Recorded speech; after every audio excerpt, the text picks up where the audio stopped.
Most innovation and transformation initiatives don't fail because they have a bad idea. They fail because they don't create the right level of buy-in amongst leadership and colleagues within the organization. And I really believe that you cannot force people to buy into your initiative. If you do that, you might have soldiers who comply, but not people who are emotionally bought into what you're trying to do. I'm also a really strong believer that the best way to create buy-in is to create the right kinds of momentum that bring people along to what you're trying to do. And the best way to create momentum is to work with enthusiastic people, early adopters and champions that then help you build that momentum so you can start to then bring everybody else in as you celebrate your successes and tell your stories. So the first 90 days as you launch your initiative are really critical for the success of your initiative. I once worked with the head of innovation who was introduced to the company at a massive event that celebrated him as some kind of transformation figure. And when he reflected back to me on what happened at the beginning of his process, he realized that the way he started actually created resentment amongst his colleagues. And if he had a chance to go do it again, he would start slowly by building relationships within the organization before he had a big event to celebrate the work that he was doing. So I really believe that the way you start the first 90 days are really critical, and you should use the first 90 days as the first turns of that flywheel to start creating momentum. So in this video, I'm going to break down the first 90 days into 3 phases. The first phase is 20-25 days. The second phase is longer, 40 to 50 days. And then the last phase is another sort of 20-25 days. So, if you do the math, it's like 90 to 100 days. But that first sort of series of activities that you need to do should really be focused on creating momentum. So let's start with phase 1. Phase 1 is where you lay the foundation. And the way you lay the foundation is by developing a deep understanding of your organization.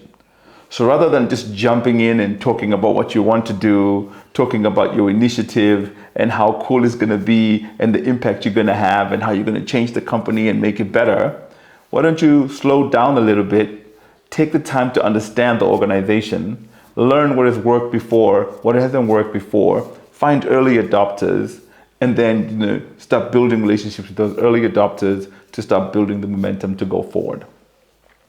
So in this first phase, the first thing you should do is start with discovery. Go out there and start talking to the stakeholders that you think are really important for your success. Take time, map them out, have a few conversations, find out who's important, who's influential, find out people who've had experience trying to do something similar to what you've done. Have deep conversations with them, learn about what has blocked them before, what are some of the things that can help you become successful, what are the key relationships that you need to have, what are the power dynamics inside your organization. Because I really believe that it's important that you kind of start to learn the organization. And in fact, when you think about the psychological theory that kind of underpins this process, you can think about Cialdini's research on persuasion. And one of the key principles that he talks about is the principle of reciprocity. And so when you're talking to your stakeholders and having a conversation with them, really show that you care about their success, right? Because reciprocity means that the more you show people that you care about their success and what they're struggling with, the more likely they are to reciprocate by caring about your success. So don't play games with it. Really try and understand the organization. Really go deep and start building relationships by spending time just understanding what has happened before, what is important to leaders, and what it is that they're struggling with. Now, when you get back from the discovery process, spend time sort of reflecting on what you learned. So this is the second piece of what you should be doing during this first phase. And what we're trying to do is think about whether we met any early adopters. Why are we looking for early adopters? Early adopters are really important for creating momentum. So as you think back on the interviews you had, the conversations you had, think about the people you met. Not everyone was going to be resistant to your idea. Not everyone was resistant to your idea. So think about the people you met, the conversations you had. Think about who asked you interesting questions, who shared your conviction that this was really important inside the organization, who has been trying to bring in the kinds of changes that you're working on, who has tried before, come up with their own hacks and shortcuts to try and institute the changes, that you're trying to bring to the organization. Because those are the folks that are going to be your early adopters, right? People who agree that there's a need for change, have been trying to do something themselves, maybe have the resource, time, and budget to kind of work with you and help you. You need to identify these early adopters. Because according to the theory of diffusion of innovation, about 16% of people in any kind of grouping or organization will be innovators and early adopters. And these are people that don't need convincing. They already kind of bought into the idea that the change needs to happen. They're willing to adopt and work with you before you have social proof or any evidence of traction. And these people are really important because they give you a chance. And once they give you a chance, that then allows you to be able to focus on the work and really start to create that momentum through early success. In my experience, a lot of the innovators and transformation leaders that I work with spend too much energy focused on their detractors. And then that sort of, takes away from the work that they're trying to do. I wouldn't spend a lot of time looking at who is the detractor when I reflect back on the discovery work. Really spend time trying to find who your early adopters are, because your early adopters are the folks that become champions. Then the final thing that you have to do in this first phase is then double down on those early adopters, double down on those champions. Go back to them and start having conversations with them about how they can really help you and contribute to your initiative. This might be the time then to start talking about your initiative to them, tell them what you're trying to do, allow them to give you feedback. You can really work with your early adopters to co-create your initiative because they're rooting for you to succeed because they believe that the change needs to happen. So bringing them in as champions, allowing them to co-create with you, taking their feedback, showing them how you're using their feedback to evolve your idea. This is really, really important. Because what we're trying to do is we're trying to give our early adopters and champions a sense of ownership. We want them to feel like they actually own the initiative that we're working on. And the psychological principle that underlies this process is something that's sometimes called the IKEA effect, which is that people who co-create something or co-build something feel more emotionally attached to the thing that they've co-created. And so that's why IKEA has been successful. People overvalue the piece of furniture that they kind of built themselves. And so if you want your champions and your early adopters to feel bought in or to feel a level of commitment and attachment to what you're trying to create, allow them to work with you to kind of co-create and give you feedback, and you can iterate on the basis of that feedback and actually show them how you're using that feedback. But even more important, think about how you can work with your early adopters to get an early win. And the way you do this is by learning from them what they are struggling with, maybe small projects, small initiatives that they're working on where you can apply your process. So just sort of find out what those things are. Because knowing what your early adopters are really focused on and what they're thinking about and what would really make them happy is important for the second phase. Because in the second phase, we're going to be trying to get that early win. Okay, so now we move into the second phase. We've done the first phase where we tried to understand the lay of the land. But now it's time for us to show and tell. That's what the second phase of this first 90 days is about. We don't want to spend time walking around the organization with a PowerPoint deck. I used to do that early on in my career. I'd have a PowerPoint deck. I'd be walking around the organization talking about my initiative. This is not something that you want to do in these early stages. Because again, for people to buy in, they need some kind of social proof. So the first thing that I would work on in this second phase is getting an early win. So go back to your early adopters, find out what they're struggling with, identify a few projects you can collaborate on that can really help you get that early win. And also show how your process works, because applying your process with your early adopters to help them get an early win is really the first way that you actually show that the changes you're trying to make can actually become successful. Some leaders are hesitant to jump into initiatives because they don't want to really back something that may not succeed, and getting an early win really helps with that.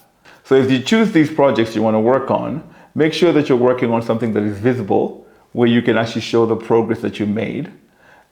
Also make sure you're working on something that is valuable, something that's important to the organization, not a side project, but something that's actually valuable and important to the company as a whole. And also make sure you're working on something that is verifiable, where you can actually measure the impact that you made and show it to the organization. So visible, valuable, verifiable, these are the three characteristics that you should kind of focus on as you're picking the projects that you're going to work on with your early adopters and champions. And why do we want to work with early adopters and champions to get our early wins? Well, first of all, they're the ones that are going to give us permission to work on small projects with them. And they care about our success, so they're more likely to give us projects so we can really get a lot of momentum. Early adopters are also enthusiastic, so they're far more likely to give us their energy and resources to work with us to get these small and early wins. Remember, the goal is to create momentum. So we want to create the momentum by working with people that will give us that energy to sort of build that momentum through getting these early wins. So identify projects that you can finish quickly, that you can show value, that you can show measurable impact with, and then you can use that to really drive the momentum that you're trying to create within the company. Now, the second part of this phase is, if you do become successful, then it's important to tell your story. And as you tell your story, don't focus too much on facts and data and numbers. The best way to tell a story is to tell a story using narrative. And also, take your early adopters and champions and make them the central character of the story. Don't make yourself the central character of the story. Make your champions the heroes of the story. So if you get a success, celebrate the success in public and make sure that everybody in the company gets to hear about this success as you celebrate the early adopter or champion that you actually work with. So tell your story, use narrative to tell the story, and also get feedback from other folks within the organization in terms of how the story is impacting their thinking. But it's really important that you get the early win and then you celebrate the win in public by telling a story and using narrative to tell the story. Why does narrative matter when we're telling the story? Especially narrative that makes the early adopter the central figure of the story. Well, stories actually resonate more than facts and data. And the kinds of stories that resonate are the stories where the individuals who are listening to the story can see themselves in the characters in the story. One of the pushbacks that I often got when I worked with large organizations was when I told them stories about successes from other companies, because then they always had excuses about why that wouldn't work inside their company. But if you tell your story, and it's a story of a success and a win that happened inside the organization, and the main protagonist in the story is your early adopter and champion who's one of their colleagues, then people are far more likely to resonate with those kinds of stories. So go out there, get the early win, and then use that to drive the progress of your success through telling the story to the rest of the organization. So the last thing you want to do in this second phase is refine your vision. As you've been out there talking about your early win and telling your story, people will be asking you questions, people will be sharing their concerns. And so you can use those things to refine your vision. And also, just the work of getting the early win and working with your champions would have told you a lot about how your organization reacts and responds to the kinds of changes you want to do. So you can also use that to refine your vision. I don't think that we should be rigid about our vision in terms of how the changes can manifest in the organization. I believe that this ability to iterate and learn is actually really important. There's a piece of work that I did before where we ran an innovation sprint, and then we learned that people weren't really submitting the right kinds of ideas. And so we gathered people together to see how we can improve the process for asking people to submit ideas. So just that kind of ability to refine our vision is really critical for the ongoing success of the initiative. So now we've gone through the first two phases. Phase one was about laying the foundation, learning about the organization, identifying our early adopters and champions. The second phase was show and tell. We wanted to show the organization that we can create successes using the process that we're trying to implement. And so now we move to the third phase. And the third phase is now time for us to start reaching beyond our champions to leaders we might call the early majority. And so that's the first thing that you need to do in this final phase is identify your early majority. For any company-wide initiative to become successful, you have to move beyond early adopters. And there was once a feeling amongst economists that the best way to create almost like an irresistible momentum for change is to actually get to 50% of people who are convinced about the initiative that you're trying to put in place. But research by social scientist Damon Santola actually shows that you don't need to get to 50%. Just by getting to 25% of people who are actually bought in and really support your initiative, that can start to create the momentum that can sometimes make the changes you're trying to put in place inevitable. But to get to 25%, you have to think beyond your early adopters, right? Because again, remember, early adopters and innovators usually constitute about 16% of the population. And while your early adopters move a little bit fast, your early majority, they need more social proof. But you've got that, right? You've got the early wins and you've got the story that you can tell to start sort of bringing them along. So what you need to do now is start thinking about who your early majority might be. You can start to map out your stakeholders again. Think about the folks that were enthusiastic about your successes as you were out there telling your story. Think about the folks that are already starting to get in touch and asking how they can participate, right? Make a list of those folks, because those folks become your early majority, the kinds of leaders you can work with to expand your movement beyond this early group of early adopters and champions. And then the second part of this is to then expand your engagement into those early majority leaders, right? So just like you did during the discovery phase, go back out there, start talking to these early majority leaders, present your initiative, really learn from them the barriers they think they might face if they want to engage with you, and start thinking about how you can maybe lower those barriers to get them to engage. Research on the theory of planned behavior shows that sometimes people want to engage in a behavior, they intend to engage in a behavior, but then perceived behavioral control might constrain their ability to actually engage in that behavior. So as you talk to your early majority, try and learn from them, the barriers they might be facing, and then try and see how you might help them lower those barriers. But you yourself must also be clear about what kind of help you need from them. How do you expect them to contribute? This allows you to make clear asks. And as you face early majority leaders that might want to contribute, but maybe might be a little hesitant, maybe you want to make small asks. Don't start by making huge asks. Maybe ask for something small, a small engagement, a small investment in resources, a small experiment that you can run together. This foot in the door technique is really great because it sort of lowers the barrier for leaders to engage. Because when you're asking for something big, leaders start thinking about whether or not they want to sort of stake their reputation on your initiative. But if you're asking for something small, then it's easier for leaders to sort of feel that they can jump in. So ask for something small, get your early majority leaders engaged, because that's then the way to start growing the initiative that you're working on. And then the last step of this final phase is to start creating your actionable roadmap. You've engaged with early adopters, you've got champions, you've started having conversations with your early majority, you know what barriers they face, you know how they think they can help, and now you can start planning about how you're going to scale your initiative, right? What is the first thing you're going to do? What is the second thing you're going to do? What is the next thing you're going to do? And this is really important for you to really start thinking about how you can create and sustain that momentum. And as you move forward, always remember that the goal is to get to that 25%. You want to get to that tipping point. That tipping point that starts to push your initiative so that it becomes much more sustainable within the organization.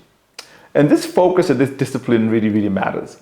I've worked with leaders who are driving new initiatives and they just engage in random activity. They talk to different people all the time and they're not really thinking about how they're going to create the momentum. The best way to measure the momentum that you're driving in your organization is to think about, do you have innovators and early adopters that you're working with that become champions of your initiative, right? And those will become like 16% of the people within your organization. And you need to find those early adopters and champions, because if you don't have early adopters and champions, it's impossible for you to become successful because you cannot create the right momentum to drive an initiative. And then beyond your early adopters and champions, you can really measure whether you're finding the early majority. Are you getting to that 25% of people that buy in and support your initiative? Because again, if you can't get to that 25% of people that buy in and support your initiative, then you haven't created the right momentum. So that's the focus. The focus is on creating momentum. The focus is not on forcing people or pushing people or talking a lot. You have to be really measuring whether or not you're creating the right momentum and the right buy-in within your organization. Because remember that people who buy into what you're doing are people who positively evaluate the work that you're working on, right? That's the first thing. And then the second thing is they're willing to actively participate and contribute to your success. So finding those folks is really important to create that overall success and momentum for the initiative that you're working on. So here are a few thoughts to remember going forward. Start by listening. Listen to people's concerns and develop a deep understanding of what's happening in your organization. Always remember that momentum beats good ideas, right? You can have great ideas, but if you don't have momentum, it really doesn't matter. You cannot navigate your way towards success. This is why getting champions is critical. If you cannot get champions that are emotionally committed to helping you succeed, it'll be impossible for you to create the momentum that you need. Small wins drive momentum. That's the fourth thing that you need to remember. Getting small wins will help you drive momentum. So focus on getting small wins first before you start trying to look for something big to do. The fifth thing you need to remember is that narrative beats data. So as you go out there and tell your story, focus not on facts and numbers and try and think about how you can tell a narrative where people can recognize themselves in the story. And then the final thing to remember is that you need to get to the tipping point. Get to that tipping point. Get to that 25%, because then that momentum can make the changes you're trying to drive inevitable.